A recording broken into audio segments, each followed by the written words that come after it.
وقضى ربك ألا تعبدوا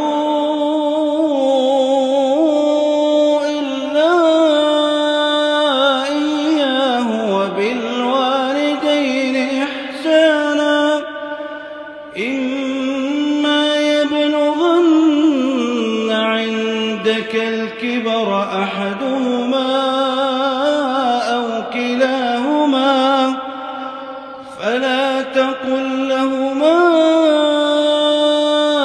أف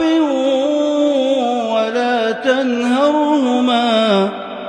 وقل لهما قولا كريما واخفض لهما جناح الذل من الرحمة وقل رب ارحمهما كما ربياني صغيرا